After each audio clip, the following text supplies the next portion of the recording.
Pemirsa apa kabar? Kini Anda tengah mengikuti Warta Berita PTS tanggal 8 Januari.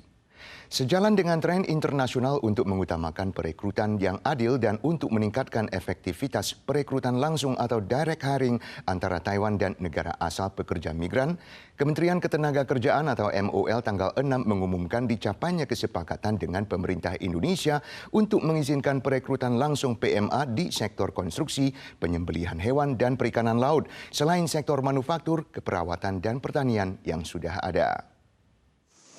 Guna membantu majikan dan PMA menghemat biaya keagenan dan meningkatkan otonomi perekrutan, Kementerian Ketenagakerjaan telah mempromosikan sistem direct hiring. Tanggal 6, MOL mengumumkan ekspansi cakupan sistem perekrutan langsung PMI pada sektor selain manufaktur, keperawatan dan pertanian, juga mencakup konstruksi, penyembelihan dan perikanan laut.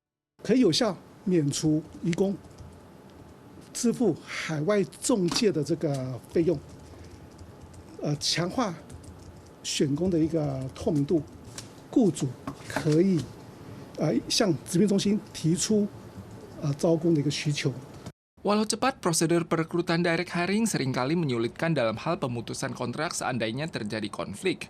Selain itu, berbeda dengan agen penyalur, direct hiring kurang memiliki kemampuan mediasi, menyebabkan majikan berada dalam posisi kurang menguntungkan akibat kurangnya tunjangan hukum dan SDM. Oleh sebab itu, Ormas mendesak MOL untuk memperkuat mekanisme perlindungan hukum dan mewajibkan PMA untuk menandatangani kontrak kerja. 我们起码要求移工履行工作契约。如果在还没有年限到达就决定要转换工种的时候，那移工要赔偿雇主，你要换雇主了可以啊，你先回国重新申请。 MOL menyatakan jika timbul pelanggaran selain terminasi kontrak, PMA akan diminta meninggalkan Taiwan. Selain itu, mediasi konflik berada di bawah yurisdiksi Biro Tenaga Kerja di setiap kota dan kabupaten. Selama kedua pihak setuju, kontrak kerja akan diterminasi atau dicabut dan majikan diizinkan untuk merekrut PMA lain.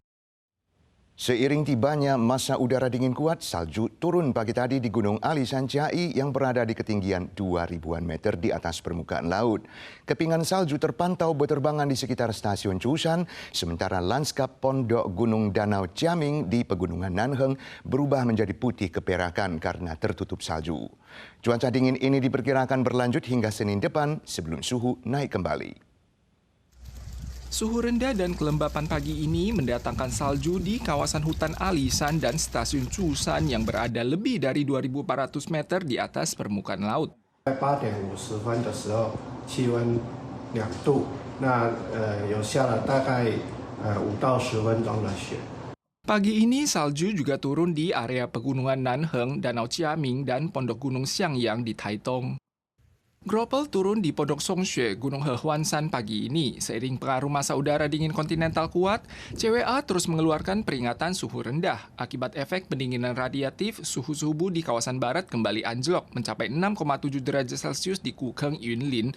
Mulai Jumat hingga Sabtu, efek pendinginan radiatif akan terasa kentara seiring berkurangnya kelembapan. Suhu subuh akan lebih rendah lagi. 周晚上到周六清晨这段时间，它的低温都会相较今天清晨来说来得更低很多。 Sabtu siang merupakan periode melemahnya masa udara dingin, namun gelombang masa udara dingin lainnya akan tiba Sabtu malam. Suhu akan naik kembali Senin siang. Masa udara dingin yang lebih kuat berikutnya diperkirakan akan tiba sekitar tanggal 18 hari Minggu depan. Pilot Angkatan Udara Shin Po-i hilang bersama pesawat F-16V-nya di lepas pantai Hualien. Pencarian masih dilanjutkan oleh Tentara Nasional dan petugas penjaga pantai tanpa hasil. Perihal kritikan kurangnya perlengkapan cuaca dingin dan sistem penghindaran tabrakan darat otomatis atau APR pada pesawat F-16V, Kementerian Pertahanan Nasional merespons. Pengiriman pakaian cuaca dingin diperkirakan diselesaikan bulan Maret, sedangkan sistem APR diupayakan sepenuhnya terpasang tahun depan. Larut malam, Frigat Suau milik Administrasi Penjaga Pantai CGA meneruskan tugas di tengah kondisi laut yang buruk untuk mencari pilot Shin Po-i yang hilang. Hari ini Frigat Hualien juga diturunkan untuk meneruskan misi pencarian. Kecelakaan ini telah memicu kesangsian perihal kurangnya perlengkapan pesawat F-16V, termasuk pakaian cuaca dingin dan sistem penghindaran tabrakan darat otomatis APR. Menurut Kementerian Pertahanan Nasional, pakaian cuaca dingin yang dibeli tahun lalu diperkirakan sepenuhnya dikirim bulan Maret depan, sementara integrasi sistem analog dan digital dalam pemasangan APR diusahakan dirampungkan tahun depan. Data Organisasi Buruh Internasional menunjukkan rata-rata jam kerja mingguan karyawan Taiwan adalah 39,05 jam, menempati peringkat ke-54 dari 99 negara atau kawasan, lebih tinggi dari Jepang dan Korea Selatan. Di antaranya, industri dengan jam kerja mingguan di atas 60 jam meliputi industri keamanan, kebersihan, perhotelan, dan keperawatan. Jam kerja pegawai Taiwan sering dikritik terlalu panjang. Menurut data Organisasi Buruh Internasional, rata-rata jam kerja karyawan Taiwan pada tahun 2024 mencapai 2030 jam. Rata-rata jam kerja mingguan mencapai 39,05 jam, menempati peringkat ke-54 dari 99 negara atau kawasan. Lebih tinggi dibandingkan Jepang dan Korea Selatan, terutama di Jepang yang tak sampai 32 jam dalam seminggu. Taiwan memiliki proporsi karyawan tetap yang lebih tinggi daripada Jepang dan Korea Selatan. Misalnya di Jepang, staf paruh waktu mencapai 30% dari total karyawan, sehingga mengakibatkan jam kerja mingguan staf Taiwan lebih tinggi. Namun Serikat Buruh menilai jumlah jam kerja staf Taiwan tetap lebih tinggi walaupun proporsi staf paruh waktunya telah dipangkas. 即使我们扣掉这个部分工时的这个人数之后，我们的这个平均的工时其实仍然高达了41个小时，所以整体上来讲还是一个比较偏高的一个状况。 Statistik menunjukkan industri dengan jam kerja mingguan di atas 60 jam meliputi sektor jasa pendukung seperti industri keamanan, kebersihan, grosir, retail, perhotelan, jasa boga, medis, dan keperawatan. Selain itu, industri AI yang berkembang pesat telah menyebabkan peningkatan signifikan dalam jam lembur bagi staf industri komponen elektronik yang dinilai secara tidak langsung meningkatkan rata-rata jam kerja pada sektor manufaktur. Menanggapi kondisi jam kerja di Taiwan, MOL menyatakan adanya ruang untuk perbaikan. Misalnya, upah minimum telah dinaikkan selama hampir 10 tahun. UU juga telah diberlakukan untuk melindungi pekerja. Semua ini merupakan mekanisme perbaikan kondisi kerja di Taiwan.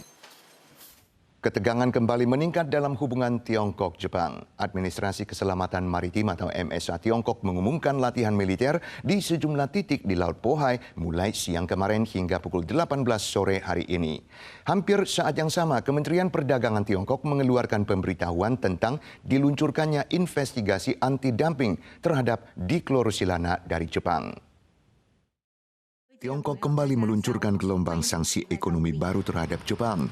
Tanggal 7, Kementerian Perdagangan Tiongkok mengumumkan dimulainya investigasi anti-dumping terhadap disklorosilana asal Jepang yang utamanya digunakan dalam pembuatan semikonduktor.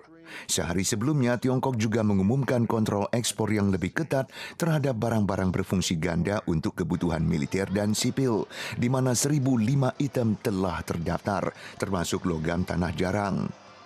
Pada saat bersamaan, CCTV Tiongkok merilis rekaman latihan maritim pertama yang melibatkan kapal perang di Laut Kuning. Sementara MSA mengumumkan latihan militer dalam 2 hari ke depan di sejumlah titik di Laut Bohai yang jelas menargetkan Jepang. Pemirsa sekalian, sekian warta berita dari PTS. Kita sua lagi di lain kesempatan. Sampai jumpa.